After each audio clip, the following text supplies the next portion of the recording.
Mirëmëngjes të gjithë, mirëmëngjes. Jemi fix në orën 10:00 dhe nisim live-in në emisionin sot me Xhesin. Isha duke u vendosur pak edhe live në YouTube, duke qenë se kërkonte një foto para se të hapet programi dhe live streami, edhe kjo realizohet. Prandaj kemi atë zhurmën në fillim të fotos që ta shpjegoja pak. Mirëmëngjes të gjithë, mirëmëngjes Ilsa, mirëmëngjes Ema, mirëmëngjes Ilsa tjetër. Mirëmëngjes të gjithë. Shumë faleminderit që jeni me mua. Siç e keni parë dhe nga titrat, sot do diskutojmë për një temë sa sensitive, aq edhe konkrete, sa koherente, aq edhe polemike, edhe sa e thjeshtë aq dhe e komplikuar. Do flasim për një temë që do doja shumë angazhimin tuaj, sepse unë sot dorëzohem përpara komenteve tuaja. Unë sot dorëzohem përpara opinionit tuaj dhe këtë do ta bëj me kënaqësinë më të madhe, duke patur si një nga elementet më të rëndësishëm të emisionit sot me Xhesin, i cili është publiku, audienca, ata që po më ndjekin dhe mendimet e tyre. Për mua kjo është kryesorja, mendimet dhe perceptimet tuaja dhe opinionet tuaja mbi çështjen që ka ndodhur, pra mbi ngjarjen që ka ndodhur. Dje ne patëm një minuta shumë të shkurtër për çështjen në fjalë dhe ju me të vërtet patët nga ana juaj me të vërtet kisha një lloj interaktim, kishim një lloj bashkëveprimi me njëri tjetrin që mua për moment më duke habitshme, sepse vetë çështja dhe vetë tema sollen në vëmendje shumë komente nga ana juaj dhe kjo më bëri që të reflektoja pak lidhur me temën sot. Kisha menduar diçka tjetër, kisha menduar diçka krejtësisht tjetër.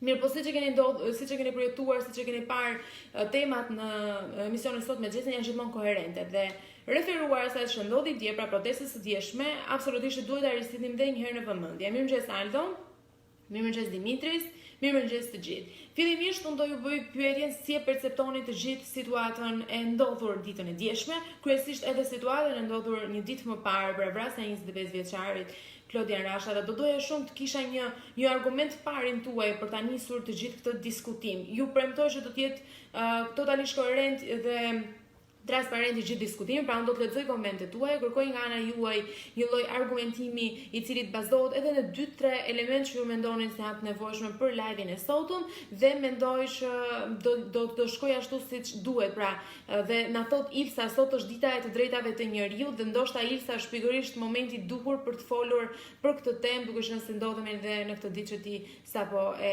konfirmove. Ndërkohë Ilsa, Dimitris, Andi që i keni qenë gjithkohës koherent me gjithë temat dritare.net dhe temat e emisionit sot me Xhesin. Do doja të jap paraprakisht një opinion tuaj në lidhur me situatën. Pra si e pat ju protestën e djeshme, si e perceptuat ju protestën e djeshme, në të njëjtën kohë si mendoni ju që duhet të jetë roli i medias në të gjithë këtë situatë, sepse të paktën dje në Instagramin tim kanë lëshuar shumë komente dhe mesazhe. Xhesi nesër diskuto këtë temë, pra ishte një lloj kërkese vazhdueshme dhe atyre që më ndjekin për ta risjellë një herë në vëmendje këtë temë.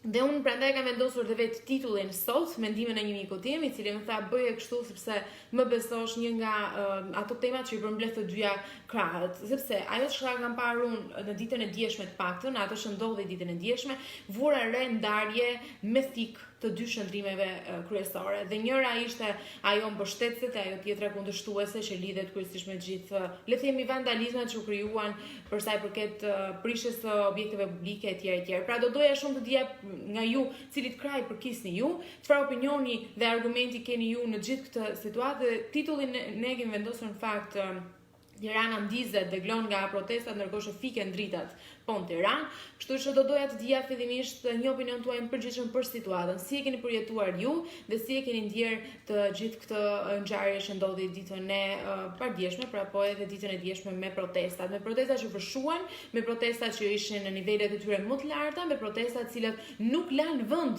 për të pritur apo për të parashikuar, pra ishin të paparashikueshme këtë herë, ishin nga ato protestat që të mbajnë gjatë gjithë kohës në kontakt me to dhe ti pret çfarë do ndodhi dhe në të njëjtën kohë ti nuk e di çfarë do ndodhi dhe kjo është akoma më e frikshme në gjithë këtë situatë. Mirë, po le ta realizojmë live-in kështu, me argumentet tuaja, me opinionet tuaja dhe më pas unë do t'i lexoj ato në mënyrë koherente dhe transparente pa modifikuar absolutisht asgjë. Mirëmëngjes Mami, mirëmëngjes Vam. Faleminderit që po ndihni edhe ju. Rushdiu direkt kemi komentin e parë nga Rushdi Maksuti, i cili thotë kjo është krim. Pra gjithë kjo situatë, kjo ngjarje është krim. Ndërsa Stina e Luleve na thotë, unë nuk jetoj në Tiranë, por kur e pash në televizor kam qarë.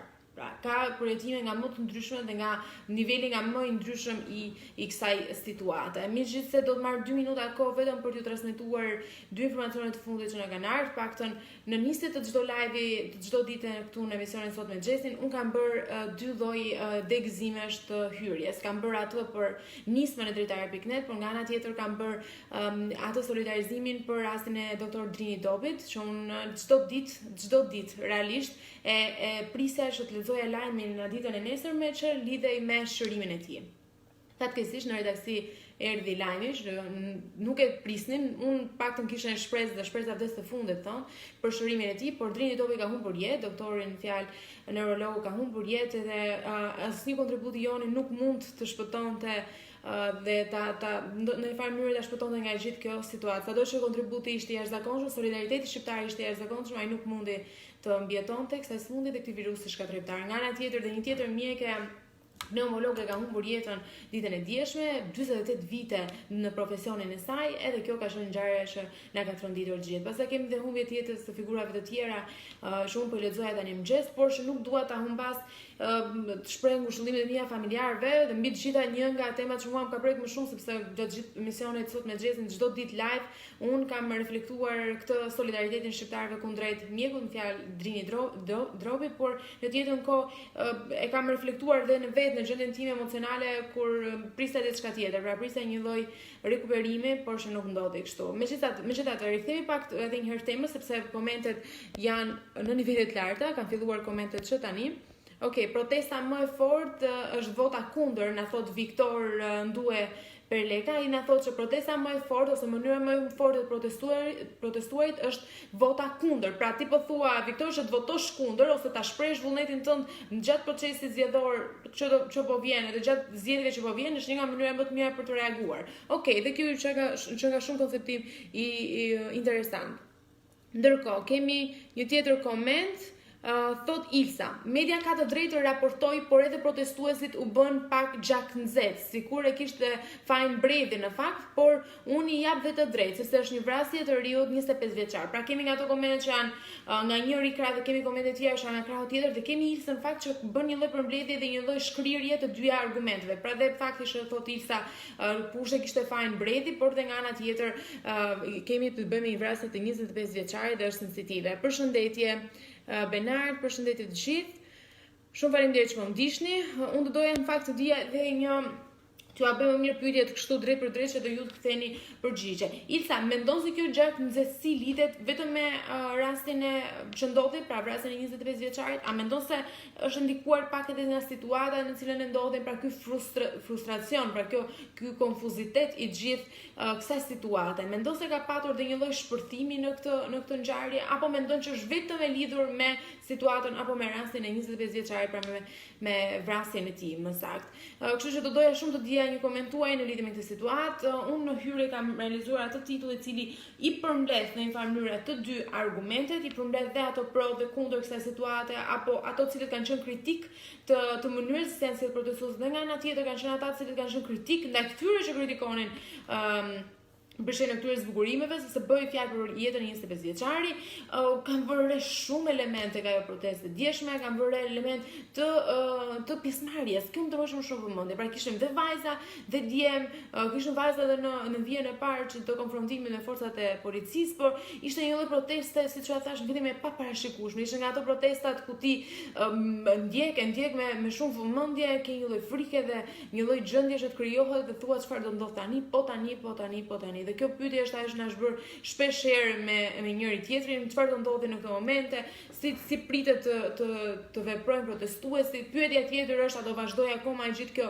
situatë, se u nis kjo situatë, se ndodh shpesh në gjithë protestat që janë zhvilluar, harrohet bëhet pyetja pse nisi e gjithë kjo. Dhe zakonisht merren me pjesën e përfundimit. Dhe ndoshta përfundimit sepse ajo është më, le të them, më e prekshme ose më e ndjeshme për momentin, duke qenë se ndonjëherë nisja është shumë herë më e largët dhe për këtë arsye ti fokusohesh te përfundimi, duke qenë se ai është më real, më i dukshëm edhe më vizualisht i prekshëm, por që ndonjëherë duhet të rikthehemi edhe arsyes pse ju mendoni që gjithë kjo situatë u kthye dhe u agravua në këtë farë niveli. A mendoni se ishte një mënyrë e duhur të protestuarit, a mendoni se ishte, siç tha Ilsa, një gjaknxesi e treguar, apo mendoni se ishte e nevojshme për situatën në cilën ne ndodhemi. Megjithatë, ka patur dhe komente të shumta që lidheshin me mënyrën e protestuarit, ka patur komente ku bënin krahasime të protestave edhe në Francë, kanë qenë komente ku nuk di ç'të them. Do të thonë kanë qenë ato komente që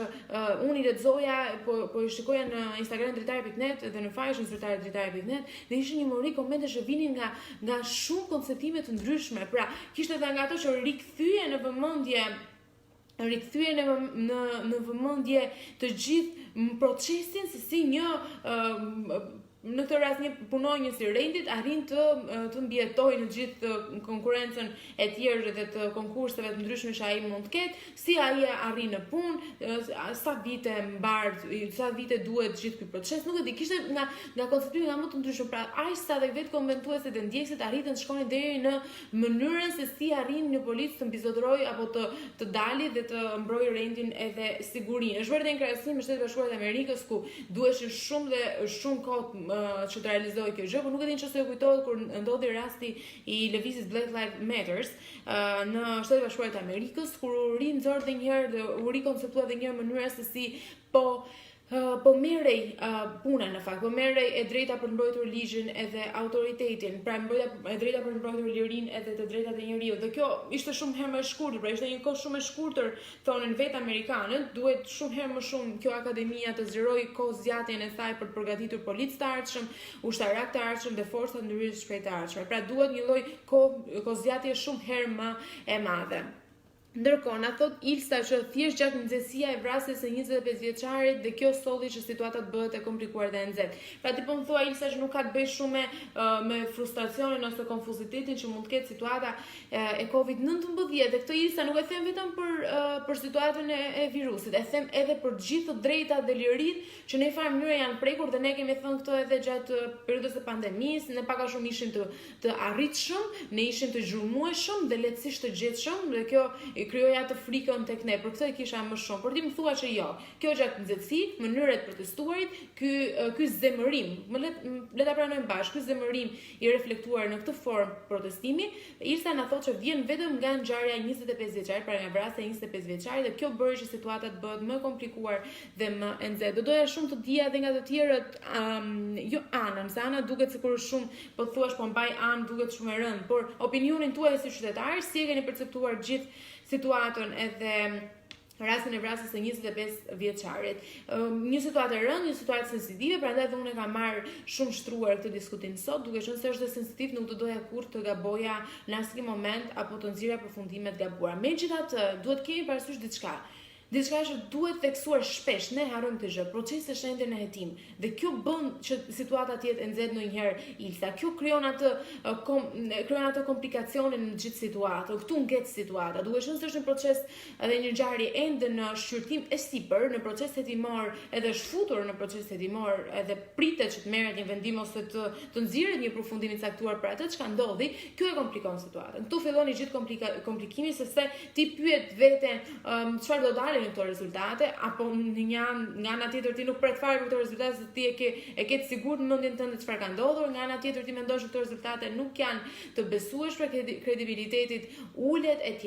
Dhe ndërkohë na vjen një koment kështu bum, ashtu siç bën zakonisht Tina Luleve, e cila na thotë që kanë ngjyra politike për mua. Pra kemi edhe komentues të tjerë të cilët vazhdojnë dhe mendojnë që gjithë situata lidhet edhe me detyrimisht, pra duke parë gjithë prononcimet që kanë bërë figurat të rëndësishme publike në vend dhe politike për më tepër, na thotë që ka dhe ngjyrime politike në këtë mes. Pra, përdoret në një farë mënyrë edhe politikisht të gjithë situata, dhe është një fatkeqësi kjo, sidomos kur raste kur bëhet fjalë për jetë dhe humbje jete.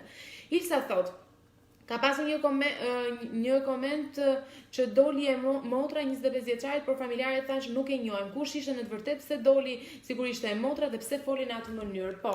Shumë faleminderit Ilsa që na solli ndërmend. Kemi dhe raste të dezinformimit, pra të një informacioneve të gabuara që na vijnë shpesh herë Edhe kjo ndodh sepse ne gjurmojmë dhe jemi në kërkim të titujve të cilët tërheqin vëmendje. Dhe kjo ndodh në të gjithë kur ka protesta, Ilsa, një nga probabilitetet më të larta, një nga mundësitë më të larta është që të keq informosh ato që po të ndjekje. E kemi parë edhe gjatë protestës studentëve dhe çdo lloj proteste tjetër, keq informimi, dezinformimi është duket sikur shkapelja e gjithë protestës. Gjithë mundohen të marrin gjëra nga më të ndryshme për t'i transmetuar ato keq. Dhe kjo vjen për vetëm arsye se kanë qëllim përfitimi, siç po thotë Sina Luleve, në këtë rast kanë ngjyra politike, por në këtë rast kanë ngjyra mediatike, të cilat përdorin këto tituj për t'i vendosur për të rrequr vëmendje, për të marrë klikime dhe bëjnë këtë jo shumë rrallë portale. Ndërkohë, Bora Rasha ishte vajza që prezantua para mediave sikur ishte motra e tij, por familjarët e mohuan këtë gjë, siç po na thotë dhe Ilsa, dhe po ke të drejtë, nuk e di asnjë se folën në këtë mënyrë. Disa mendojnë që është një skenim, pra disa mendojnë që është vendosur aty me arsye, pra me arsye për të rreshur vëmendjen apo për të realizuar këtë gjë. Gjithsesi, unë po vazhdoj me komentet e tjera, Ilse do ta lexoj pak më vonë. Atë, we have the right to refuse, this is our right and my you can be... Okay, na thot Benardi që ne kemi të drejtën të refuzojmë, po ja përkthej se është në anglisht. Kjo është e drejta jon, e jotja dhe imja. Ti nuk mund t'i njohësh ligjet në zemër të tyre, por ti mund dhe në farë mënyrë ti nuk e di thotë se çfarë mund të ndodhi nëse ti refuzon ato. Pra në një farë mënyrë Blenard përshëndetje, shpresoj ta kuptosh shqipen dhe ndoshta e ke më të lehtë ta shkruash në gjuhën angleze, po do thoja këtë që ti po na thua që ti nuk e njeh mirë ligjet në zemër të tyre dhe për këtë arsye ti nuk e di çfarë të ndodh nëse i refuzon ligjet. Pra ti po më thua për kundërshtimin e ligjit. Okej, ti po na flet më shumë për pasojën në këtë rast. Kemi një tjetër koment, komentet janë pafundësisht shumë, do të mundohem të marr njëra pas tjetrës. Okej, kemi koment nga Taulan Taliaj, përshëndetje. Mendoj se vetja mënyrë për të dalë nga labirinti i vuajtjeve është të falësh dhe shpirti 25 vjeçari do ishte më i qetë në këtë rast. Duna nuk është zgjidhje. Nuk e di do jetë Eva apo Taulanti, por ju përshafoj shumë të dyve. Okej, është një tjetër konceptim shumë i bukur ky. Unë fakt e mendova pak këtë, duke qenë se nëse jeti Eva, pra motra ime, e di shumë mirë që ndonjëherë fillon që ne ti mendojmë në të jetën linj gjërat, ndodh kjo, na ka ndodhur shpesh, po edhe unë e kam menduar këtë ditën e djeshme. Ditën e djeshme po mendoj në fakt lidhur me këtë aspekt shpirtëror që nga Eva. Okej, për këtë aspekt shpirtëror, Eva, ndoshta për këtë aspekt që ne po i krijojmë humbjes, pra viktimes, aty që kanë humbur jetën në të rast. Gjithë po mendojnë për atë që ndodhi, por nuk po mendojnë për atë cilën i ndodhi kjo gjë. Pra atij kujt i ndodhi kjo fatkeqësi, edhe ndonjëherë përpiqemi ta zmadhojmë, edhe duke folur, dhe unë këtu duke folur krijojmë një lloj pa qetësi, jo qetësi në shpirtin e tij. Kështu që Eva na thotë edhe në fakt mënyrë duhet kemi një lloj respekti për viktimën në fjalë dhe që shpirti i tij të prehet në paqe, të anashkalojmë pak këto gjërat, na thotë në një farë mënyrë, edhe të kemi parasysh që dhuna nuk është zgjidhje. Mirëmëngjes Liria Lia, faleminderit që po më ndiqni, ju përshafoj shumë. Okej, kemi edhe një tjetër koment nga Aldo. Aldo thotë, "Xhes, unë nuk jam shumë për protestë masive, po paqësore, vetëm me marshime me pankarta dhe jo dhunë si e djeshmja." Po, e vërtet Aldo, unë po them e vërtet për gjithë komentet sepse janë komente që unë mendoj. Edhe unë vet Aldo nuk kam një qëndrim të caktuar për gjithë këtë situatë. Prandaj më duket e vështirë dhe kur ju pyes ju si mendoni për këtë situatë, mua më duket vet personalisht shumë e pakuptueshme e gjithë situata. Më duket e pakuptueshme sepse as unë nuk arrit dot të jap një mendim të caktuar. Kam mendime pro, kundër, nxjerr element, momenti kur unë kundërshtoj një gjë, më vjen ndërmend një gjë tjetër, siç është ky element. Mungonin xhirind, mungonin lutjet, mungonin, pankartat, mungonin marshimet. E kuptoj çfarë do të thuash Aldo, por ashtu si sta dhe Ilsa, janë një situatë çak nxehtësie. Shumë pak vend ka për të menduar, ka vend për të vepruar, dhe ndoshta kjo është ajo që ka munduar gjithkohës. Fakti që ti boll ke menduar, boll ke logjikuar me veten tënde, tani është momenti të veprosh, ka patur edhe nga këto pankarta apo zhvillime të shumta apo thirrje të shumta shkoha për të vepruar, nuk është më koha për ndenjur për pranuar këtë situatë. Megjithëse edhe këtë arsyetim tënde unë e pranoj, kam menduar dhe ditën e djeshme, të paktën për pjesën e shirinjve që kam parë që nuk kanë qenë fare prezent, shumë pak në një farë mënyrë. Okej, kemi Aldo thotë, nëse do ketë protesta paqësore çdo ditë, do t'i trembën kryengritja e popullit, këta politikanë që shohin vetëm interesat e tyre. Thot Aldo në këtë rast, pra thot që përpos faktit që protestat duhet ishin zhvilluar sipas tij në formën e çirinjve, pankartave e tjerë, nga ana tjetër na thot që protestat e vazhdueshme, fakti që mund të jenë konstante, mund bëjnë një ndryshim. kjo ka qenë edhe një lloj aludimi, ky ka qenë edhe një lloj aludimi lidhur me protestat e studentëve. Mua më kujtohet shpesh dhe kjo gjë. Tien konstante. Konstantja bën ndryshime. A bën konstante ndryshimin Aldo? A bën konstante ndryshimin? A bën konstante të qenurit vazhdimisht duke protestuar ndryshim? A bën ndryshim protestat e vazhdueshme për shkak të studentëve? A duhet vazhdonin ato? Janë shumë pikë pyetje që lidhen me aspektin e protestave dhe protestimit në një farë mënyrë. Por një gjë është e sigurt. Kjo është e sigurt në fund të ditës, kjo është e sigurt, që protestat spontane janë ato më të rrezikshme, janë ato që kanë më shumë impakt. Dhe kjo ishte një nga ato protesta spontane. Unë do ta konsideroja të tillë. Është një nga ato protesta shpirtërore që ti e ndjen dhe e realizon atë. Nuk do logjikim, nuk do psen, nuk do as sepsen, thjesht realizon atë edhe ti ndihesh në farë mënyrë të fund ditës i plotësuar. Okej, kemi koment nga Arieli. Arieli thot: "Aldo, me gjithë respektim, por ne e pam protestën e studentëve me lule dhe pankarta, dhe çfarë nxorën nga ky përfundim?" Okej, po, na risulli Arieli në vëmendje gjithë ato protestën me lule, kemi pas protesta tjera Ariel dhe paqësore, apo jo? Ne dim shumë mirë, kemi diskutuar dhe ditën e ndjeshme këtë gjë. Ka pas edhe protesta paqësore, dhe në fund ditës unë Ariel po pyesin çfarë ndodhi. Pra, a bën ndryshim kjo mënyrë të protestuarit, apo do bënte ndryshim Ariel në këtë raste? Që nga Bledi përshëndetje, apo do bënte ndryshim në këto raste? Do bënte ndryshim në këto situata ku duhet të silleshim në një farë mënyre, siç ta dheva, më shpirtëror, pra të kishim më shumë të ndjenjën shpirtërore dhe humane për të kujtuar një viktim, cila ra prej ndoshta një pakujdesie, edhe po ta thuash pakujdesi të dhënë, por e një krimi e ka konsideruar që në fillim dhe në hyrje të këtij live një komentues. Ndërkohë, Arieli thot, dhuna nuk është zgjidhje absolutisht, na thot Arieli. Ndërkohë, Bledi na thot, shteti mund të dënohet dhe ti mund të biesh dakord se na e thot në anglisht këtë gjë. Bledi kemi kohë që nuk e hyr live dhe për këtë arsye nuk të njoha nga foto e profilit. Thot në përfundim të gjithë mendimet dhe opinionet që thot Bledi, thot që duhet ta vendosësh në praktikë që ti ta kuptosh këtë gjë. Ndërkohë po mundohem t'ju arri me komente, por nuk e di, jeni shumë të shpejt. Okej, Aldo thot, Ariel, studentët e humbën betejën e tyre kur ju bashkuan partive politike. Jo në protestim, në paqe dhe me pankarta. Pra thot nuk e humbën në një farë mënyrë, na thot Aldo, protestën e tyre. Ndërkohë kemi edhe një tjetër koment. Ilsa thot, nëse protestojmë gjithmonë të gjithë, vendi mund të ndryshojë diçka. Ilsa është një nga ato cilët aprovon këtë që unë po e thoja, këtë hipotezën e të protestuarit në mënyrë konstante, ajo thotë që jep rezultate të protestuarit në mënyrë konstante. Ndërkohë kemi dhe Madonna e cila vjen, Fabe përshëndetje. Kemi dhe kemi dhe Baby Shop, përshëndetje të gjithë. Shumë faleminderit për gjithë komentet. Ndërkohë, komentet që mbeti përshtypje është ajo e Aldës kundrejt Arielit, që po i thonte që studentët e humbën protestën e tyre. Ne të rikthejmë pak vëmendjen. Rikthejmë pak vëmendjen, me se jemi bashkë në këtë diskutim. Rikthejmë pak vëmendjen tek shkaku. Domethënë, mos fokusohemi shumë tek pjesa e studentëve, sepse ajo është diskutim më vete, por fokusohemi pak tek momenti i kësaj proteste, pra pse ka ndodhur kjo protestë. Dhe më lejoni t'ju pyes Ariel, Aldo, gjithë ato dhe Ilsa në tjetër kohë. Më lejoni të pyes, cili është roli i medias në këtë rast? A mendoni ju se në gjithë këtë situatë pa dal akoma një përfundim nga hetimi dhe gjithë procesi hetimor, nuk kemi akoma një rezultat përfundimtar të asaj çka ndodhi. Po a mendoni ju që media luan një rol shumë të rëndësishëm në këtë mes për të krijuar ju perceptime, opinione apo qoftë argumente dhe mendime të shumta? Pra mendoni që ka patur dhe media një ndikim të shumë këto ditë apo keni ndryshuar disi mendimin raport me media? Pra duket sikur media po kthehet në një lloj denoncuese dhe treguese dhe një lloj tregon një lloj transparence në gjithë këtë situatë. Dhe lidhje me media do doja shumë të kisha një opinion tuaj. Ndërkohë kemi një tjetër koment nga Liria Liaj, përshëndetje, përshafoj shumë.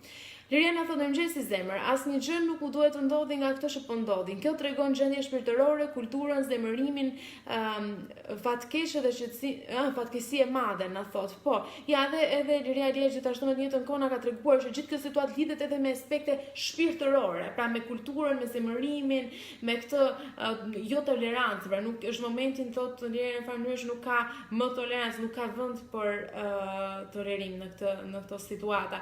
Dhe janë këto gjëra që cilat po ndodhin ditë pas dite, her pas herë, dhe janë këto që krijojnë një gjendje konfuze tek ne. Okej, kemi edhe komente të tjera. por unë do doja shumë të rikthehesha edhe një herë arshyetimin që dha edhe Aldo, por në të njëjtën kohë dhe Arieli. Arieli po na thonte në fakt që gjithë kjo situatë lidhur me mënyrën se si mund të protestosh me trëndafila apo pankarta nuk ka dhënë rezultate. Pra, për mos thënë që Arieli thotë dhe që nuk mbahet mend, por nga ana tjetër është Aldo ai i cili thotë që gjithsesi edhe këto situata në të dhunës apo të gjaknësit na thotë dhe Ilsa këto nuk janë zgjidhje për momentin. Çfarë do të ndryshoni ty te kjo protestë e mbrëmshme? Një pyetje direkte. Mua më pëlqen të bëj këto pyetje në mënyrë që të marr përgjigje koncize nga ju, edhe përgjigje që ju ndonjëherë jepni esencën, dhe këtë e bëni gjithmonë. Kështu që live-i është juaj sot, emisioni është juaj. Çfarë do ndryshonit ju tek protesta e mbrëmshme? Pra, nëse do riktheni gjithë situatën, dhe do mendoni që ky element duhet apo nuk duhet, cili do të ishte ai? Do doja shumë ta dija këtë nga ju. Pak a shumë, në një mënyrë Aldo na tha këtë, pra do donte të ishte më paqësore me pankarta, më shpirtërore, por do doja ta dija edhe nga ana juaj. Çfarë do t'i hiqni kësaj proteste dhe çfarë do t'i shtonit kësaj proteste? Ilsa thot, media luan një rol shumë të rëndësishëm, por ka dhe lirinë e saj. Ka pa një fragment dje kur thoshin që të gjithë gazetarët të zbresin poshtë shkallëve të kryeministria, pse thon kështu? Të gjithë një mendje kanë në mënyrë. Pa po thua që gjithë gazetarët të zbresin poshtë shkallëve të kryeministria. Të gjithë kanë të drejtë të raportojnë, thotë Ilsa. Mirë, Ilsa, ndodhe një situatë e tillë. Paktën kur protestohet, nuk di se e marrin Shtetet Bashkuara të Amerikës si referencë gjithmonë, por paktën në protestat Black Lives Matter nuk ka patur raste kur janë synuar gazetarët apo janë synuar autoritetet të tilla të medias. Nuk ka ndodhur kjo sepse ka një lloj kujdesi për këtë target group. Duke qenë se ato në farë mënyrë informojnë të gjithë pjesën tjetër të qytetarëve.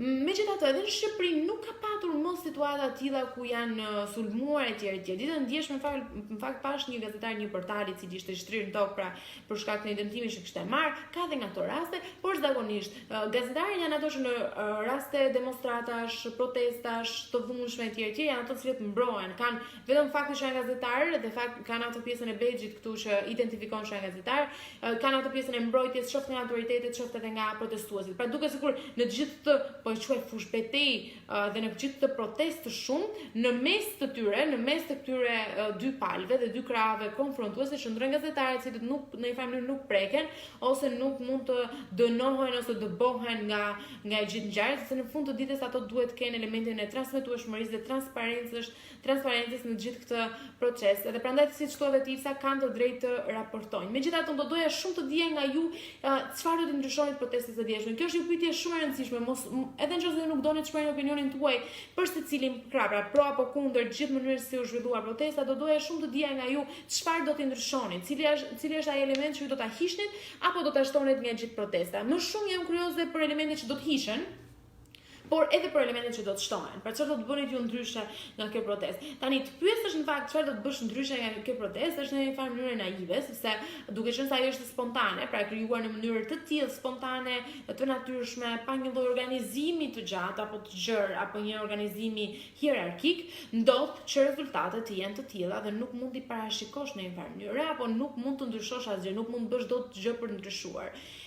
Përshëndetje Aleksis, përshëndetje, si jeti? Nuk e din që se ke ndjekur zhvillimet e fundit, se Aleksis na shkruan nga Gjermania, nuk e din që se ke ndjekur zhvillimet e fundit në Shqipëri, por ne po diskutojmë pikërisht për këtë situatë, për protestën ditën e djeshme, mënyra se si ajo prit, si u zhvillua, çfarë prisni ju nga kjo protestë, çfarë prisni ju nga kjo protestë, është ajo pyetje edhe më koherente. Po më e rëndësishme për mua është të di çfarë do të ndryshonit ju të gjithë kësaj proteste, mënyra se si u manifestua organizimi i djeshëm, apo çfarë do t'i shtonit asaj. Na pyeti edhe Ilsa në fillim, vajza që u prezantua si modra e Klodian Rashës, do ketë dhe këto momente të manifestimit, as që diskutohet. Familjarët e mohojnë të fakt duke thënë që Zonjusha nuk ka asnjë lidhje me familjen Rasha dhe për këtë arsye ka qenë gjitha një dezinformim. Na thot Aleksis që është një turp shumë i madh. Për gjithë situatën e përshkruan vetëm me një fjali, turp shumë i madh. Nuk e i vetmi në fakt Aleksis, dhe një tjetër komentues në Facebook na tha që është vërtet një turp shumë i madh të gjithë kjo situatë, është një krim na e tha.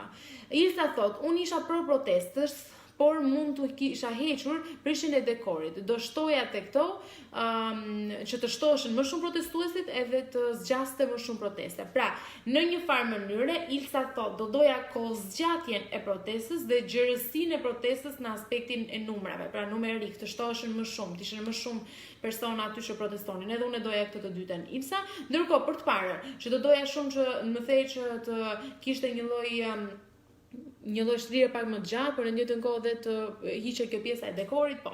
Okej, edhe kjo është e pranueshme, pra ti do doje që në gjithë këtë manifestim të dieshëm të hiqe këtë dëmtimin e dekorit të Krishtinëve që realizuan, apo dëmtimin, nuk është çështja e dekorit në fakt, nuk është çështja e zbukurimit të vitit të ri, nuk është çështja e pema e vitit të ri, është çështja tek objektet publike, objektet të përdorimit të gjithë, këto quhen të përdorimit gjerë, pra të gjithë kanë mundësi të shkojnë atje. Dhe po shija dje një postim në një kesh estime që unë e dua shumë. Po shija dje një shkrim të saj e cila tha, po mirë, okay, e kuptoj gjithë këtë situatë, po me pemën shpatën, edhe në të njëjtën kohë të shkruar pak më poshtë, është momenti i vetëm ku më kthesha nga puna, edhe kisha një moment kënaqësie për këtë periudhë festash. Pra, gjithë dekori në farë mënyrë ka përcjellë dhe një lloj kënaqësie tek ne, një lloj gjendje më shpirtërore. E di që nuk është çështja edhe momenti për të folur për të, por që edhe ky element duhet patur parasysh, dhe këtë besoj Ilsa e ka ndërmend kur thotë që nuk duhet kishte prekur pjesën e dekorit, e kuptueshme kjo Ilsa dhe logjika dhe e argumentimit tënd shkon për shtat. Aldo na thotë, Gjese, unë mendoj se politika shqiptare vazhdon të na mbështeti dhe me media të blera. Pra ti dyshon dhe vazhdon Aldo të mendosh që raportimet, po na thua përkundër se raportimet për skandale do ishin të përditshme, na thot Aldo në një kohë ka dy akuza në këtë rast. E para që janë të blera nga autoritete apo nga anët politike, pra nga krahat politik, po nga ana tjetër na thot që raportimet janë të pakta. A mendon Aldo se niveli i raportimeve të skandaleve lidhet detyrimisht me nivelin e transparencës në një vend caktuar? Pra ti mendon se sa më shumë skandale të transmetohen, aq më shumë e lartë është transparenca? Nuk mendon të kundërtën? Nuk mendon që ndoshta është e kundërta, transmetohen vetëm për qëllime të caktuara politike, pra duhen parë të dyja anët e medalit. Megjithatë, vlerësoj shumë argumentimin tënd më lart që thua për median dhe Aldo më lejo të pyes çfarë do të ndryshojë ti protestës, pra ditën e ndjeshme çfarë elementi do të hiqte apo çfarë elementi do të shtoje asaj.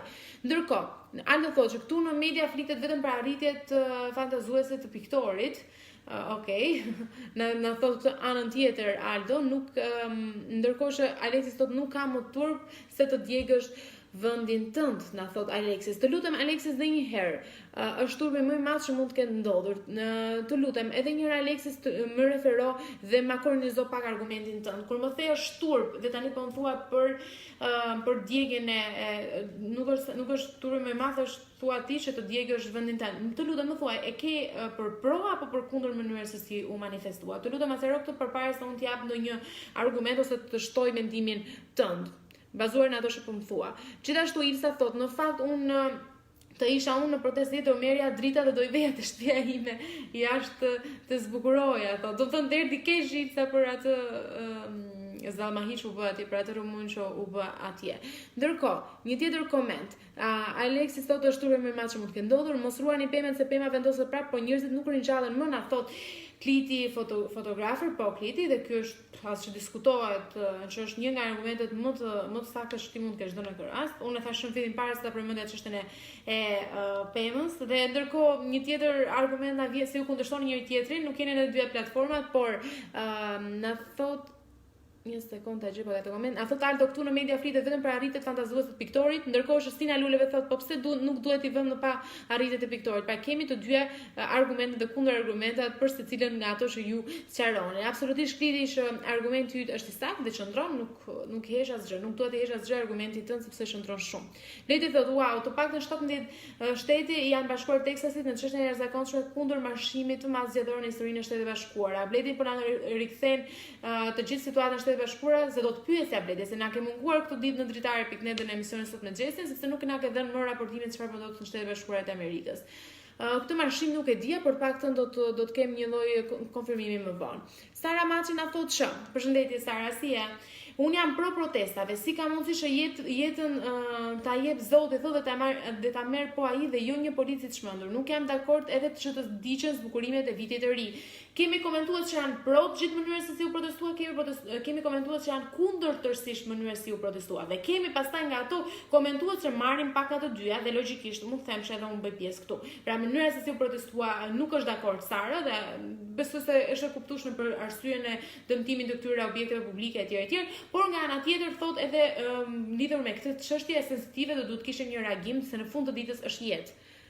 Alexis thot protestat janë në rregull, por jo thyesh pllakat dhe të djegësh pemën. Pra turpin që e kishte ti në fillim, që e the në fillim e kishte referuar kësaj situate. Pra mënyra se si u protestua, mënyra se si u manifestua. Më lejo të them vetëm diçka. Duke qenë se u kam qenë një nga protestueset dhe fanatikët e partizanet e protestës studentore, dhe besoj se kjo është krenaria më e madhe në lidhje me manifestimet dhe në detyrën time si qytetare, por mbi të gjitha si studente e bachelorit, që i kam përfunduar në fakt studinë e bachelor, dhe po thoja që ky është një nga momentet ku ndjehem më mirë, për faktin që kam qenë një nga ato protestueset e dhjetorit.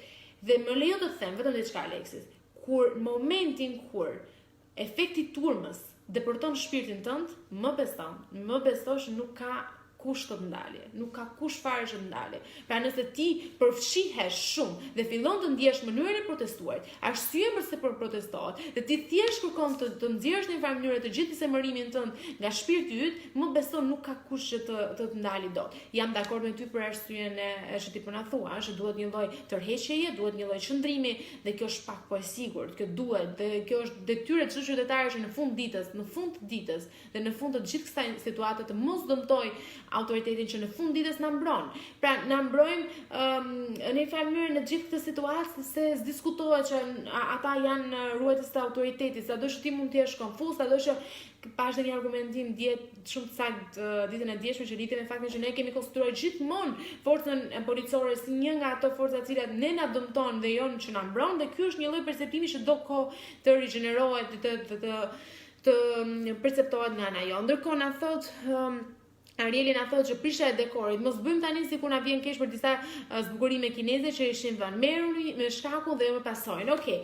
Na riktheu përsëri Arieli në të gjithë ngjarjen dhe nisjen dhe gjenezën e gjithë situatës. Gjithë situatës që cilën u krijua. Pra, dhe një Arieli na thotë rikthehemi tek shkaku. Ai është më i rëndësishëm se sa tek pasojat siç janë zbukurimet, sepse e di Ariel që edhe ti je në të njëjtin mendim me mua që do të më shohet kjo pjesa e pasojës dhe ndodh në çdo protestë kjo. Aldo thotë unë protestën e do të shoja disa orë vazhdimi që do thyej orari vendosur duke ndenjur paqësisht në bulevard. Pra, Bledi në këtë rast, Aldo në këtë rast na thotë që e para do të shtonte disa orë, në të njëjtën mendim edhe si Ilsa, e cila tha do të kishte një kohë zgjatje në lidhje me orarin e protestës, po nga ana tjetër na thotë Aldo na shton një argument shumë më të bukur, të thyej ora policore, pra të bëjë një lloj proteste kundrejt orarit dhe aktit normativ që është vendosur, për më tepër, dhe duke theksuar në këtë rast Aldo thotë të ishte paqësore, pra ose të ulesh në bulevard, thotë duke ndenjur aty në mënyrë paqësore me qëri, por të thyej ora policore. Okej. E kuptova këtë. Dhe të vazhdonin çdo ditë thot, nga ora 4 deri në mbrëmje vonë protesta. Pra Aldo na thot dhe për një protestë konstante dhe Isa e konfirmon dhe thot që po, ç'tu duhet. Dhe jo të shajnë thot nuk është ashtu, është pa edukat fare, ignoranca e Shqipërisë atë bëjnë vetëm njerëz pa shkollë. Thot është dhe një tjetër kritike Aldo që referohet jo vetëm mënyrës se si u protestua, por edhe fjalorit në një mënyrë pra për gjithë situatës që ndodhi atje. Edhe për çështjen e fjalorit që na thot dhe na rikthen, na rikthen Alexis ndjesari, na rikthen Alexis pak të situatën e fjalorit që është përdorur dhe thotë që nuk është mirë këto të shara që kemi dëgjuar janë pa edukatët dhe tregojnë vetëm një ignorancë dhe këtë bën njerëz pa një lloj formimi arsimor. Ndërkohë nga ana tjetër kush e tha për orën policore, tha Aldo. Okej, Aldo, nga ana tjetër kemi Sinën e luleve që po të kundërshton dhe thotë që po pse duhet thyje ora policore. Kemi edhe një koment tjetër pak më lart, e cila thotë Ariana Kuka, përshëndetje Ariana, shumë faleminderit për komentin tënd të gjerë edhe argumentues. Turp dhe pik thot. Protestat në këto kohë kaq të rënda të pandemisë globale nuk ndihmojnë, por vetëm varfërojnë gjithmonë stresat më të dobta. Ndërsa për organizuesit nuk i bëhet vonë, se i kanë bankat në përballë thot dhe plot me para. Turp. Zoti i marroft kush i organizon dhe ngatëron familjen e të ndjerit me djegje dhe shkatërime. Jana solli Në këtë rast Ariana, më fal. Ariana na thotë në këtë rast një nga ato elementet që nuk e kishim sjellë në vëmendje. Dhe më pëlqen shumë që ju gjithkohës jeni duke sjellë argumente dhe elemente shumë herë të nevojshme. Po për familjen. Pra, okay, e kuptuam që gjithë kjo situatë do përdoret, do kesh informohet, do kemi përdorim situatë dhe shumë gjëra të tjera, sa gjëra do ndodhin tani se pasojat janë ato që ndjehen më shumë. Ama po për familjen e të ndjerit. A mendoni thot Ariana në këtë rast që është shprekur, se ndjen shumë keq për gjithë të situatë, që po i shtohet dhimbja në gjithë të situatë, pra duhet menduar pak për gjitha. Duhet menduar pak për gjitha, duke menduar që po i bëjmë respektin, duke se kur po ja shtojmë gjithë këtë dhimbje duke folur shumë situatën. Ndërkohë na thot Jani që kjo është PD dhe RSI me prishje dhe me djegje. Populli nuk do më, kështu nuk vihet në pushtet to. Dhe pjesën e mënyrës ose aludimit dhe argumentit që gjithë kjo situatë, gjithë kjo ka patur ngjyrime politike që e tha dhe një komentues tjetër, e reflekton dhe e konfirmon në një farë mënyrë dhe Jani, i cili thotë që kjo është PD dhe RSI me prishjen dhe djegjen, populli nuk do më, kështu nuk vihet në pushtet. Policisë duhet i ishet arma, na thot Kliti, se nuk din ta përdorin. Një argument tjetër shumë i bukur ky i Klitit dhe shumë i goditur, sepse unë e thash dhe ditën e djeshme ti nuk e shën Kliti, por unë e thash dhe ditën e djeshme që është shumë e nevojshme të vendosen mënyret alternative. Tek ne mungojnë alternative të ndryshme, siç janë ato të përdorimit të armëve, qoftë me gomë apo ato që janë të tipit sinjalizuese ose lokalizuese me elektrike, më duket. Ashtu shumë unë se kam shumë ide të këtyre pajisjeve, po di që janë ato që kanë një lloj elektriciteti që të lokalizojnë dhe të mbajnë të palëvizur. Pra ka shumë elemente të tjerë përpara se të përdoret arma. Dhe ju rikthej edhe një herë atë situatën dhe rrëfimin e një polici i cili kishte shumë vite duke ruajtur rendin dhe sigurinë dhe në detyrën e tij si polic dhe thashë unë nuk kam shënë asnjëherë me armë. Unë nuk kam vrarë kurrë njerëz, nuk e kam përdorur kurrë armë. Kështu që duhet i marrim parasysh gjithë kahet e mendimeve dhe argumenteve. Stina e Luleve thot protesto brenda orarit dhe jo me dhunë, ndërkohë Aldo na thot Gjesi, i them Stinës së Luleve ta heq perden para syve që është vendosur nga propagandat mediatike që mbështet piktorin. Pra kemi dy mendime të kundërta, të cilat kundërvijën në të gjithë live-in edhe në të dyja platformat për më tepër, në Instagram dhe Facebook, që kundërshtojnë njëra tjetrën. Unë do doja shumë të dija nga ana juaj. Unë i pyeta çfarë do t'i doni t'i hishnit apo t'i shtonit kësaj proteste. Por pyetja ime tani vjen pak fare më konkrete edhe më i qartë referuar të gjithë kësaj situate. Do ju duket pak e çuditshme, por unë do ja them. A mendoni se ishte një protestë e cila referon vetëm ngjarjen e ndodhur, apo mendoni që është një protestë e cila ka patur të gjithë gumbullimin e gjendjes tonë shpirtërore, të një lloji mërzitjeje dhe revolte të brendshme, të një lloji zemërimi i cili nuk po ndalej në asnjë moment dhe ky reflektua në këtë protestë. Pra mendoni që ka patur dhe një tjetër arsye, ka patur shumë arsye të ndikuar edhe nga situata ku ne ndodhemi, sepse ju kam thënë dhe shumë herë do ja them. Ndikimi psikologjik i situatës do reflektohet edhe në ngjarjet që ne do të kemi në vijim. Dhe këto ngjarje, qofshin pak sensitive, qofshin një grimc të vogël sensitive, do të ketë reagim dhe reagimi do jetë jo kaq i sensitiv, por do jetë shumë herë më i vrrullshëm edhe me zemërim dhe me rrëmbim të jashtëzakonshëm, sepse vjen ndikuar edhe nga situata ku ne ndodhemi. Arieli na thotë gjithashtu. Një parantez të vogël, por na realizon një parantez. Kur bëheshin protestat në Francë, që dogjën çka i dilte përpara, thotë Jelek Verdët, në Shqipëri në kafet tona të dashura diskutoheshin as sikur të bëhej edhe në Shqipëri një gjë e tillë. Pra Arieli po na thotë që ndërkohë që këtu po diskutohet për zbukurimet e festave të fundvitit, ndërkohë në Francë u doshën shumë biznese, u doshën shumë, ka qenë një nga protestat që është ndjerë më shumë dhe është pritur më shumë, ka qenë edhe konstante. Dy elemente ka patur, një që nuk ka patur kursima ajo protestë dhe dy që ka qenë konstante. Dhe të dy këto elementët sollën rezultate. E dini që pati rezultat në gjithë sistemin politik, pra pati një lloj ulje të taksës, mos gabohem, lidhur me naftën, është bërë atëherë, kështu që ka patur reagim, kështu që nëse një protestë po bën një logjik shumë thjeshtë dhe të predikatit edhe të pasojës në këtë rast. Pra nëse ti vazhdon të proteston në mënyrë konstante dhe për më tepër ti dëgjohesh dhe kuptohesh edhe shikohesh, pra bën veprime të tilla që janë të dukshme edhe janë të rrezikshme për çdo bizneset, por qoftë edhe për qeverinë, ti kuptosh dhe identifikosh dhe në këtë mënyrë ke një lloj reagimi. Ndërkohë Mbledhja na thot rest in peace Paolo Rossi, po edhe unë mora këtë informacion sapo hapa kompjuterin Bledi. Ndërkohë, Kriti na thot, ne mërziteni se s'na paguajnë kafen, jo kur dëgjojmë se shteti vret njerëz, prap durojmë shumë. Po, është ky elementi tjetër që ka patur një lloj tolerance në gjithë të vazhdimsinë. Kriti dhe unë të kuptoj shumë mirë për çfarë ke konkretisht këtë gjë. Pra, shumë pak duron shqiptare, këtë ka vërtetuar edhe me historinë.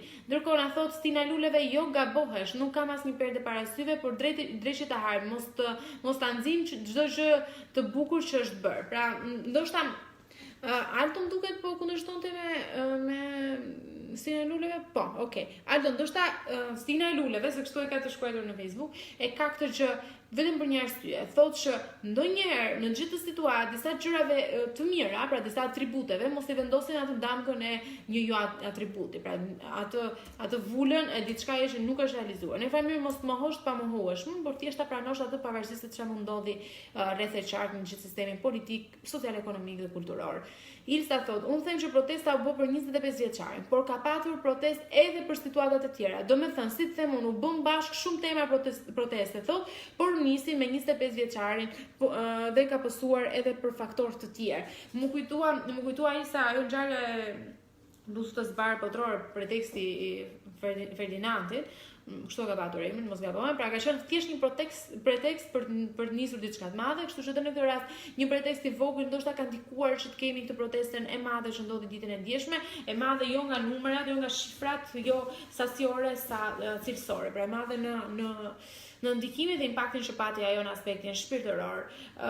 Dhe besoj se Ilsa për këtu e ka më ngjyrë, pra thotë që ishte një pretekst një pretekst dhe një arsye e fortë, pra ishte arsye bazë që nisë gjithë protesta, por ndoshta ishte edhe kjo një shtyrë aty ku është momenti këtu nuk mundemi më, këtu nuk mund të vazhdojmë dot në këtë gjë, këtu duhet të reagojmë. Pra është fiksa ai momenti ku ti bën dallimin e të bërit apo të shndruarit në të njëjtën situatë ku ti ndodhesh. Kemi një tjetër koment, jemi populli më frikacak, nuk bëjmë dot asgjë dhe shikoj të brezi nuk na zhvillojmë mësim siç duhet, na thot. Kur flasin e njëri tjetrin e kundërshtojmë, kur vjen puna me ngrit zërin nuk flet njëri se kanë frikë. Është kjo kultura e protestuarit, po them nuk e di si e kemi në saktë aty, po them që është mënyra e protestuarit, kultura e protestuarit, është diskutuar shpesh. Në çdo protestë që realizohet në Shqipëri, një nga elementet që diskutohet sapo përfundon protesta është kultura e protestuarit. A duhet kemi një kulturë protestuare apo jo? A kemi ne një të tillë apo jo? Por mbi të gjitha, përpos këtyre, le të jemi më praktike dhe më realist. A ka kulturë kur protestohet? Pra, a mund krijohet një kulturë, a mund mësohet një kulturë kur protestohet? Kjo është e ngjizur dhe e mbartur ndër vite, është zhvilluar ndër vite. Pra nuk mund të thuash dot Jelek Verde në Francë, ju e bët këtë, por nuk duhet ta bëni këtë gjë tjetër. Ata bëjnë sepse ashtu e kanë të trashëguar, janë virtyte, është kultura, është mirëqenia, mënyra se si ato kanë evoluar në gjithë jetën e tyre. Pastaj është baza e revolucioneve të shumta në Francë, që nuk mund kërkosh dot asgjë më pak dhe asgjë më shumë nga të gjithë mënyrat protestuarit. Megjithatë, edhe këtë që po thotë Ilsa ishte një moment kritik, një moment ku nuk po shkonte më, domethënë deri aty mund shkonte situata dhe duhej reaguar. Kështu që për gjithë argumentet që u dha deri më tani qëndrojnë. Edhe për pyetjen që unë bëra çfarë do të hiqnin apo çfarë do të vendosen kësaj proteste, pak a shumë komente të vërteteshin rreth të njëjtës çështje, rreth të njëjtës situatë detyrimisht. Ndesi përshëndetje. Desi mirë se erdhe. Unë lexova ditën dritare që kishte bërë një koment, mos ik se do ta bëj këtë pyetje. Kishte bërë një koment që lidhej me një lloj kritike të ti i bëje mënyrës së protestuarit. Pra ti e ndjeve veten shumë të përfshirë në gjithë situatë duke patur parasysh dëmin që u krijua dje në qendër Tiranës, pra në Tiranë, se vura re që në komentin yt ishte goxha revoltues edhe përcillte një lloj zemërimi. Në gjithë të përfundim kësaj situate, Xhes nëse Stina e Luleve e di çfarë do të thotë demokraci liberale, nuk do të fliste në këtë mënyrë, se në demokraci liberale nuk ka vend për oligark, po për zhvillimin e gjithë popullsisë. Na thot Aldo Stina e Luleve. po ja përcjell mesazhet njëri tjetrit, sepse jeni në dyja platformat dhe edhe në YouTube jemi në të njëjtën kohë, por në të dyja platformat shprehen argumentat dhe ju kundërshtoni njëri tjetrin me të drejtë. Dhe Arieli e konfirmon këtë gjë, pra nuk po flasim thot Aldo në këtë rast Stina e Luleve thot nuk po flasim për oligark, nuk ka vend këtu për oligark, është demokraci liberale, çfarë do thotë që në farë protestat, manifestimet shumëta janë të lejueshme dhe janë legjitime. Unë kam qenë në një debat ku flitej për kryengritjet apo protestat janë legjitime në një vend demokratik dhe kjo ka qenë edhe në kuadër të shumë debateve të shumta apo protestave të shumta që po ndodhin atëherë në Shqipëri. Dhe një gjë mësova nga gjithë ky debat është që në një shtet demokratik Nëse do të vërtetosh nëse është i tillë apo jo, shiko nivelin e protestimeve që mund të ketë një shtet i caktuar. Sa të ndjeshëm janë popullsia e këtij shteti për të reaguar sikur ndaj gjërave të vogla, sikur ndaj 1% të vogël që mund ngrihet një taksë e caktuar, sa impakt ka kjo tek popullsia. Edhe problemi tjetër që na tha edhe pak më lart më duket, pak më lart kishte një tjetër komentues i cili po thonte që një nga elementet që ne shikojmë këtu është frika e protestuesve, gjithë ngrihen dhe thonë do protestoj, por shumë pak nga ato janë ata të gatshëm dhe ata vullnetarët edhe guximtarët dhe trimat është thënë shpesh që arrin të dalin në këtë konfrontim të drejtë për drejtë me autoritetin. Unë doja t'ju thoja të gjithëve të vazhdojnë akoma protestat, nuk krahasohet jeta e një njeriu me dëmet që u bën, edhe ky koment asë nuk po e lexoj më mirë, sepse po thotë domethënë që edhe qoftë edhe me pasojë tjetër jetë gjatë këtij konfrontimi. Po kërkon dhe ndjes. Okej, e pranoj këtë gjë. Shumë faleminderit. Po na thuaj që edhe nëse do na duhet sakrifikonim edhe veten tonë në një farë mënyrë, po na thonte komentuesi më lart, le ta bëjmë këtë gjë sepse po bëhet fjalë për jetën e një të riu. Desiana na thotë, më erdhi shumë keq për djalin që u vra. Po ashtu shumë keq më erdhi për dëmet që po shkaktonin. Disa fëmijë të vegjël, dhuna nuk zgjidh asgjë, përkundrazi sjell vetëm dhunë. Ky është komenti që na vjen nga Desiana. Ndërkohë kemi Luviana Shehun, e cila thotë sot dhunës nuk ka parë askush mirë nga dhuna, falni dashuri. Sa e bukur kjo, ishte shumë mesazh i bukur. Këtë mesazh do ruaj deri në fund të kësaj puntatës. Është fiks duroni dashuri dhe mjaft me dhunë, por që ndonjëherë arrin ai momenti kur ti mendon që apo veproj mirë duke dhuruar vetëm dashuria, është momenti që të reagoj. Ndërkohë Desiana na thotë, janë pro protestës, po si njerëz të qytetëruar, pra duhet të ketë një lloj diferencë dhe një lloj tërheqjeje apo një lloj mënyre të protestuarit. Desiana na thotë, Ilsa nuk është kollaj edhe për një 25 vjeçar në prag të fejesës, edhe kam lexuar dhe unë atë komentin e prindërve të tij që thashë në prisnin ta martonin dhe jo të na sillej me në këtë mënyrë, pra thjesht një trup. Janë gozoj komente të ndjera dhe të prekshme, domethënë që të prekin dhe të krijojnë të ndjesinë e dhimbjes, kështu që unë respektoj çdo mendim tuaj. Është e di si është kjo, gjithë kjo çështje është kështu. Çfarëdo komenti që të jepni, qoftë edhe kur e kundërshtoni njëri tjetrin është i saktë. Është një koment që është i saktë për vetëm arsye sepse gjithë situata mori këtë lloj trajtje, mori trajtën e evazivitetit. Kur diçka bëhet evazive, është shumë e vështirë të japësh një argument të saktë. Dhe për këtë arsye unë kuptoj dhe vetëm tinë në të rreth që nuk kam pasur një prononcim publik, për vetëm arsye sepse është situatë evazive. Një koment që unë do them do kundërshtohet nga ju, ashtu si një moment juaj kundërshtohet nga ata që ju po ju ndjekin dhe po ju dëgjojnë edhe po ju lexojnë ato çka ju shkruani. Kështu që është e vërtetë, gjithë situata është e vërtetë, është reale, është e tillë e komplikuar, do ketë shoqërimin policia, ashtu siç është dhe artikulli i plot në dritare.net ku thuhet që protesta arrestohen 3 persona në kërkim stresit dhe 7 të tjerë. Kemi patur dje edhe shumë domethënë statuse nga figurat shumë të publike që kanë qenë në mbështetje të tjetër argument. Ja, një sekond të bëj një njoftim të vogël që po vjen nga stafi. Okej. Besoj se komentet u lexuan, na thot Bledi që Emo Klodi djalit të ndalë rrahjet e zemrës edhe në një shtet pa shtet. E kuptoj shumë mirë dhe gjithë këtë mungesën tuaj dhe frustrimin tuaj, por na thotë Viktoria që në Shqipëri mungon demokracia, na thotë, dhe e kemi diskutuar edhe në Aldo, në fakt ishte ai i cili e tha dhe një tjetër i vendosi një tjetër vul kësaj gjëje duke treguar më shumë për demokracinë liberale. Pra faleminderit shumë që flisni edhe me koncepte të caktuara politike, unë kam studiuar për 3 vite dhe ju i thoni në 3 sekonda dhe kjo është vërtet për t'u vlerësuar. Sinqerisht, unë sa herë kujtoj më rënqetet mirë që më mbushën syt me lot, do doja me shpirt vazhdoj protesta sepse të gjithë heshtën sidomos influencuesit të ngrihet populli nuk u bë thirrje as pak. Edhe ky ka qenë një tjetër diskutim i gjatë dhe një gjë që ka sjellë goxha polemika. Të gjithë të çohen, na thot komentuesi gjithashtu, por do thoja këtë që solli polemika. Dhe kjo çështje solli polemika të jashtëzakonshme se lidhe me influencuesit. Pra në një farë mënyrë është kritikuar shpesh fjala që shumë blogere të famshme, shumë figura të rëndësishme dhe me ndikim dhe me impakt në jetën politike, por kryesisht në ato sociale të Republikës së Shqipërisë nuk kanë patur një lloj reagimi të menjëhershëm ndaj kësaj situate. Nuk kanë patur nga ato prononcime publike apo qoftë edhe statuse të caktuara apo fushata të caktuara. Dhe është bërë një kritik pastaj që më fal një sekond për Black Lives Matter, gjithë vendosën sfondin e zi edhe patën këtë lloj heshtjeje ndaj kësaj situate, ndërkohë që ju, të cilët i ndodhen në Republikën e Shqipërisë dhe jeni influencues të jetës sociale në Shqipëri, nuk keni patur komente të tilla, jeni të tërhequr, këto kanë qenë goxha të ashpra si mendime, kanë goditur goxha shumë opinionin publik. Unë personalisht kam vendosur të mos bëj asnjë status lidhur me situatën dhe kjo ka qenë referuar edhe një lloj kritike time për gjithë situatën. Pra, ndonjëherë nuk duhet bërë statut, mund gjesh mënyra nga më të ndryshme qoftë edhe emisioni sot me Xhesin për të folur për këtë temë, për të dhënë opinionin tënd. Statuset janë të tepërta atëherë kur bën vonë. Komentet janë tepërta atëherë kur bën vonë, pra siç tha dhe komentuesi më lart, influencuesët duhet të ishin ata të cilët edhe të kishin patur një ndikim, sepse në këtë rast kanë patur dhe kanë gjithmonë një ndikim edhe në mendimin tonë. Ose sot ose kur le të bëhet njëherë vetëm ai vend atë dheu që na e shumë edhe na mungon, besoj thot Bledi dhe e duam. Po Bledi të kuptoj shumë mirë të gjithë mendimin tënd dhe fakti që ti ndodhesh larg edhe jo vetëm ti po edhe Aldo edhe Dimitris apo të gjithë të tjerë që na komentojnë që ndodhen në larg Republikës së Shqipërisë e ndjeni akoma më shumë situatën dhe jeni ju ata të cilët me një zemërim të madh thoni po një sekond kjo protestë duhet vazhdoj, duhet ketë më paqësore sigurisht, duhet ketë mënyrën e saj të protestuarit dhe të manifestuarit. Megjithatë një gjë është e sigurt në të gjithë përfundim të kësaj situate është do të ketë edhe arrestime, do të ketë edhe kërkesë llogarie, pra për gjithë atë që ndodhi. Ashtu siç e thash, po kërkohen ende protestues, po kërkohen ende persona të cilët kanë qenë të vendosur në këto protesta, që kanë bërë veprime të tilla të dhunshme kundër ndërtesave publike apo institucioneve siç janë ato të Ministrisë së Brendshme dhe jo vetëm.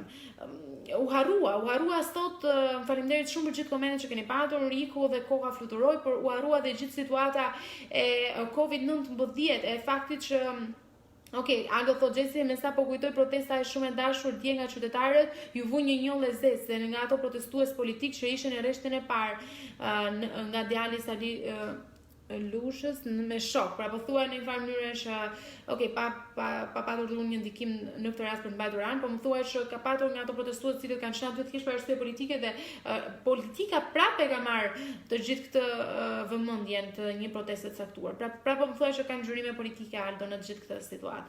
Detyrimisht, nuk I largohemi dot kur në zhurime politike, por aq kosta politika ndikon, bën dhe zhbën ekuilibër ekonomik dhe social. Kjo është shumë e sigurt në fund të gjithë kësaj analize. Ndërkohë, ti riktheti pak fare vëmendjen para përfundimit të gjithë emisionit sot me Xhesin, e di që do ishte I gjatë dhe isha para përgatitur për këtë gjë. Thjesht doja t'ju riktheja pak vëmendjen në një element shumë të rëndësishëm të vaksinës Pfizer dhe BioNTech, pra Pfizer-BioNTech siç e them unë, por dje ka patur një prononcim nga kryeministri Edi Rama, I cili thonte që takim pozitiv me bosin e Pfizerit Albert Bourla në qendrën e kompanisë prodhues pra në New York dhe ai thotë që do të vijë shumë shpejt edhe në Shqipëri. Ambicia jonë është që brenda 2 muajve të parë të rikthehet vaksinimi, pra të nisë vaksinimi në fakt në Republikën e Shqipërisë dhe për ta kaluar këtë situatë. Ambicia është shumë e madhe dhe prodhimi është shumë I ulët thotë Edi Rama, por që ne do të mundohemi ta kthejmë ato brenda 2 muajve. Edhe gjithashtu duke lidhur me dezinformimin ka patur dje dhe shumë prononcime publike të figurave të shumta që kanë bërë prej këtyre giveaway, do të thënë fake. Një prej tyre ka qenë Rudina Magjestare, e cila ka përjetuar këtë gjë dhe e ka ndjer vetëm shumë keq se nuk ishte profili I saj dhe prandaj po na pyeste edhe Ica në fillim po ajo Mondra e cila po kishte atë promocion atë publikimi, domethënë daljen publike të saj në rrjetet sociale si e Mondra e Klodianit, është vërtet ekziston dezinformimi dhe kjo është fatkeqësi.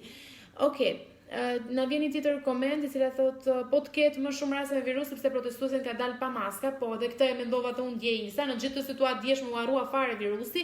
Është shumë e dhimbshme, unë nuk jam dakord për sjelljen e djalit, por as të policit na thotë për sjelljen e djalit nuk kam asnjë lloj informacioni, por protesta ishte më shumë politike na thotë Desiana, e drejtë një konstatim ky I fundit. Aldo thotë që si mund bëhet simboli I demokracisë një person I tillë, pra nuk po e lexoj për të ruajtur edhe respektin tënd, Aldo më cita edhe të figurës për cilën ti po flet.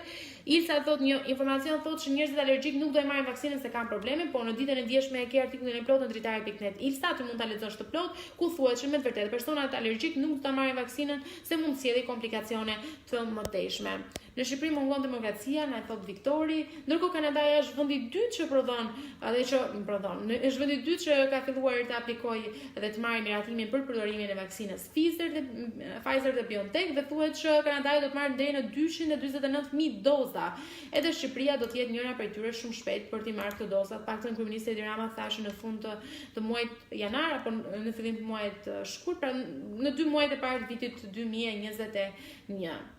Ndërkohë që vetë protesta për vrasjen 25 vjeçare në Shqipëri ka të rreshur vëmendjen ndërkombëtare, nuk e tha askush për jush, as unë përfshir këtu veten time, nuk e tham se çfarë impakti pati në mediat ndërkombëtare. Ndërkohë që Daily Mail ka bërë një përmbledhje, Reuters gjithashtu shkruan që policia përdori gaz lotësiellës, pra ka patur dhe një ndikim në arenën ndërkombëtare dhe në mediat ndërkombëtare. Ndoshta kjo do të jetë një nga implikimet pas gjithë kësaj proteste. Fakti është do dëgjohet shumë kjo protestë sot, më unë nuk kam dyshim për këtë gjë. Një info më thot, ma thej, pse deri atëherë ka vdekur një herë sot derisa të marrin vaksinën, po thua. Okej, mos jeni kaq pesimist. Unë jam shumë optimiste për këtë situatë. Mendoj që nëse ruhemi dhe vazhdojmë të kemi këtë lloj vigjilence, do të përmirësohet çdo gjë. Dhe shpresojmë me shpresën e Zotit që do shërohemi edhe nga kjo plagë e rëndë, jo vetëm fizike, por edhe psikologjike.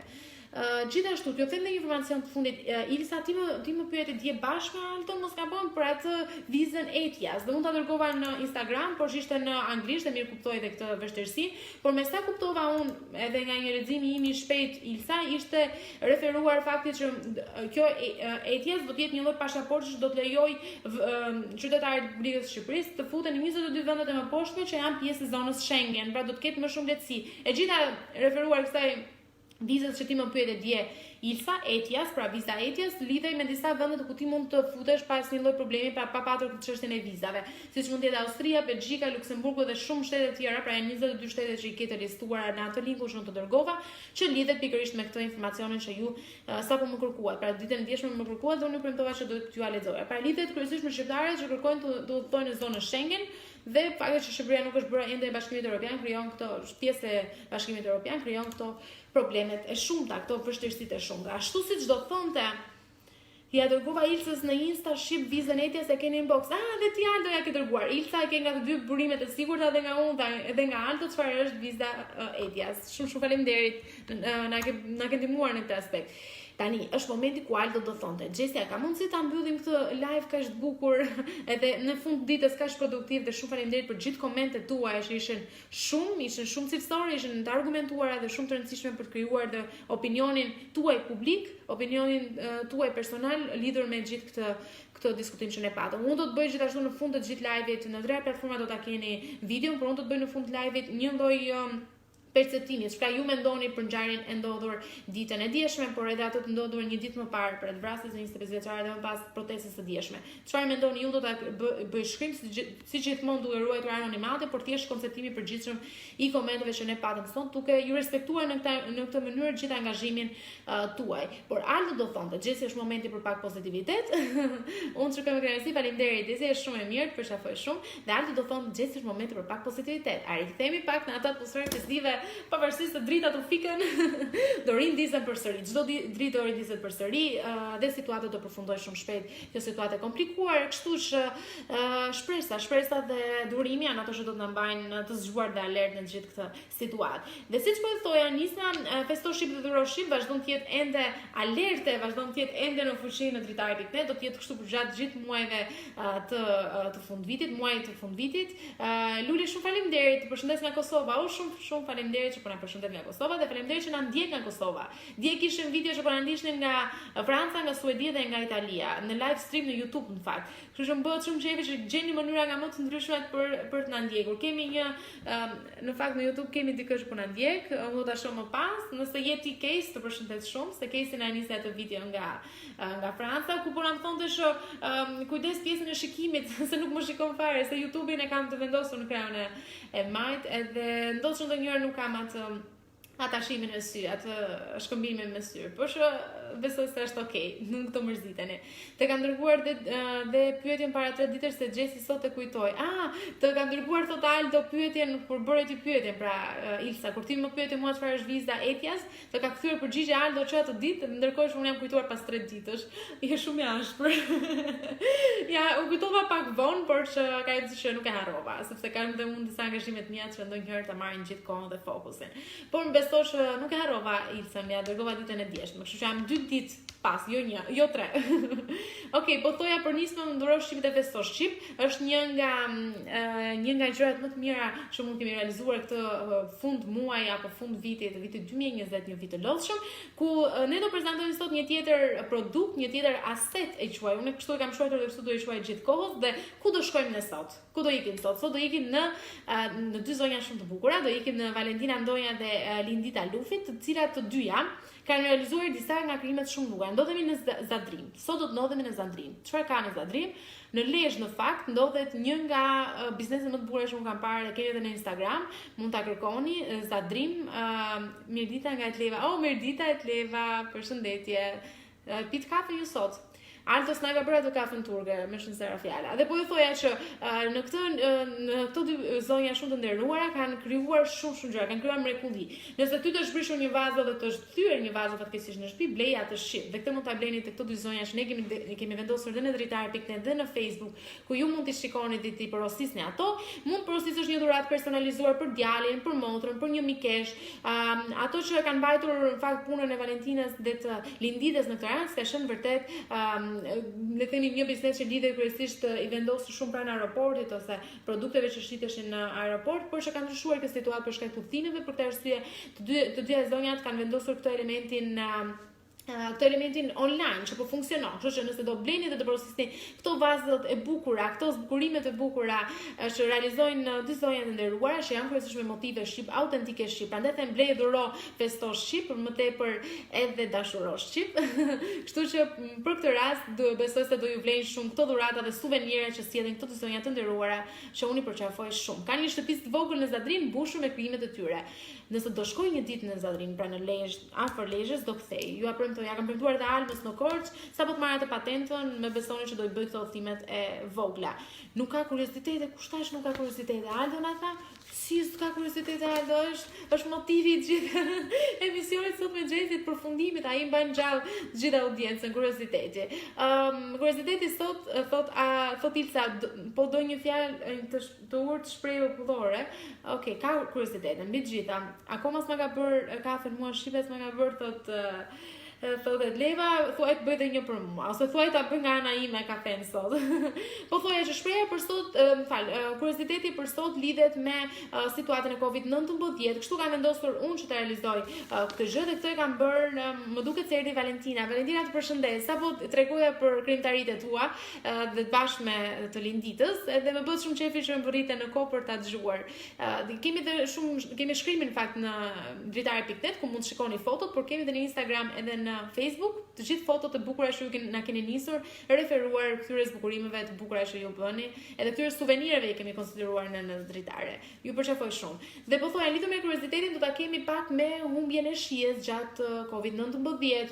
Besoj Aldo dhe ti ke kuriozitet për këtë aspekt. Ndodh që në një eksperiment dhe një sondazh që është realizuar, rreth 70% e të infektuar me Covid-19 nuk kishin as shije dhe as nuhatje, por kjo gjë reflektoi edhe pas 52 vitesh, 52 ditësh që ti je infektuar me Covid-19, pra në një farë mënyre ti do të përjetosh humbje të shijes dhe nuhatjes shumë herë më vonë pasi ti e ke kaluar infektimin me Covid-19. Imagjinoni pak të shndrosh 52 ditë pa ndjer aromën e dikujt. Për shembull, të keni fëmijë të vegjël, mos ndjeni aromën e tyre. Është pak e dhimbshme po ta mendosh, por që është e frikshme në jetën kohë, ti nuk shijon asnjë lloj gatimi, nuk shijon asnjë gjë, dhe për këtë arsye këtu lind vështirësia. Megjithatë është një simptom që lidhet, që rifitohet, por që lidhet kryesisht me sistemin e nuhatjes dhe të shijes, dhe këto molekulat bllokojnë pjesën e hundës dhe për këtë arsye ti nuk mund të kesh nuhatje apo qoftë ato të pjesës së fytit, ku ti nuk mund ndjesh dot absolutisht ushqimin që ti po konsumon apo në pjesën e gjuhës që është e lidhur në mënyrë drejt për drejt. Por çfarë mund bëni? Ja, Aldo, ky është kurioziteti. Çfarë mund bëni kur nëse keni humbur shijen gjatë infektimit të Covid-19? Është një lloj përbërjeje, është ajo e trëndafilit, pra vajit të trëndafilit, limonit, karafilit dhe eukaliptit, ku ti mund ta bësh të prej 20 sekondash, siç është ajo e gjetet zdafines për mushkrit, ti mund ta bësh këtë për 20 sekonda dhe çdo ditë në një mënyrë ke një lloj përmirësimi. Megjithatë, një gjë që më bëri mua shumë përshtypje dhe tani po friksohem, ku thuhet që 16% e personave të infektuar sipas ekspertëve e kalojnë virusin vetëm me një simptom. ato të humbjes të nuhatjes. Pra, nëse unë një ditë nuk pas kam patur, se unë një ditë ndodhi që nuk po i shijoj shumë ushqime, gjatë 2 ditë në fakt, dhe atëherë i bie shumë të kaluar COVID-19 me një logjik kështu të thjeshtë dhe një predikat shumë të thjeshtë. Pra, ka ndodhur që edhe ne nuk kemi ndjerë ndonjë shije, ja kemi atribuar një ftohje të momentit, por që nuk qenë ka kështu. Nuk qenë ka kështu, qenë ka edhe një tjetër probabilitet, 16% e personave mund të kenë qenë edhe të infektuar me COVID-19. Do thoya nëse do ketë një shprehje të ditës, do një fjalë të urtë se ti të ke kuriozitet. Ja, na dhe një sugjerim tjetër, do ta kthej këtë shprehje në ditës ta kthej në fjalë të urtë popullore. Okej, e bëjmë dhe këtë. Meqense jemi në këtë ndjenja ose në këto ujrat e festo shqip duro shqip dhe duro dhe fjalë popullore shqip. Kështu që nesër të premtoj që ose në vazhdim të premtoj që të kemi edhe fjalë të urta popullore, se ju i pëlqejnë këto fjalë të urta popullore. Ju a lexoj këtë shprehjen e ditës? Shumë prej nesh janë duke jetuar, shumë prej nesh nuk janë duke jetuar ëndrrën e tyre, se ne po jetojmë në frikrat tona. Pra ndonjëherë Les Brown e ka thënë këtë. Les Brown thotë që ne nuk po jetojmë në ëndrrën tonë, por ne po jetojmë në frikën tonë. Po ndonjëherë kemi, nëse po jeton në dashuri, ndoshta ajo është një nga frikrat tona më të mëdha, mënyra se si do ndihemi edhe çdo pasiguri tjetër, kështu që kjo shprehje vlen shumë edhe për këtë situatë, kështu që nëse nuk je duke jetuar ëndrrën tënde, je thjesht duke jetuar frikën tënde. Apo jetoni ju ëndrat tuaja apo po jetoni në frikrat tuaja? Pyetja e fundit për sot dhe mbyll. Okej, po bëj një kontroll të fundit në dritare.net për të parë nëse kemi informacion të fundit. Casey, nëse po më ndjek nga Franca. Nëse po ndjek nga Franca të përqafoj shumë mirë, është që e parë që do të thoja, por lidhur dhe me pyetjen që ti më bëre dje. Përfundova live-in edhe u futa në WhatsApp, mikesha ime nga Franca Casey më thot, ku e gjen gjithë atë energji në orën 10 të mëngjesit. Unë në 10 të mëngjesit më tha mezi marr kafe, dhe ajo kafe nuk më bën efekt. Nuk ta them sekretin. Nuk di të ta them këtë, është një vunti, si është diçka që unë ndjej çdo ditë dhe e bëj me shumë dëshirë, sidomos kur e bëj nga dritare.net dhe e bëj nga emisioni Sot me Xhesin. Kështu që nëse po më ndjek, më përshafoj shumë. Ashtu si ju falenderoj të gjithëve pa përjashtim për gjithë komentet që ju patët sot, për gjithë argumentet e bukura që ju patët sot, argumentet të cilët në një farë mënyrë kanë treguar mbi ndjenjën tuaj dhe dëshirën tuaj të madhe për të reaguar në situata të shumta dhe për të kryer dhe të realizuar detyrën si qytetar të shtetit shqiptar mbi të gjitha. Dhe faleminderit ju që ndodheni jashtë Shqipërisë, të jepni komentet akoma dhe më të gjëra dhe më të ndjeshme se kushdo tjetër. Thjesht dashuria dhe pasioni për gazetarinë, thot Isa, ose Isa pasioni për të qëndruar përballë një audiencë që më do të më respekton. Edhe kjo është çdo gjë është. Çdo motiv më mban këtu çdo ditë në orën 10:00, pra një është vetë emisioni Sot me Xhesin më mban këtu në orën 10:00. Okej, sot jemi 11:11. 11:11, më duket që ka qenë një nga ato orët, nëse ti sheh orën 11:11, shpreh një dëshirë. Po shpreh një dëshirë dhe unë që të gjithë jemi mirë edhe kjo situatë përfundojë më shpejt. Po e shpreh dhe publikisht këtë dëshirë. Rekordi sot Aldo, rekord tjetër sot 11:11 transmetim live, më duket sikur nuk dua të iki, ashtu sikurse dhe ju.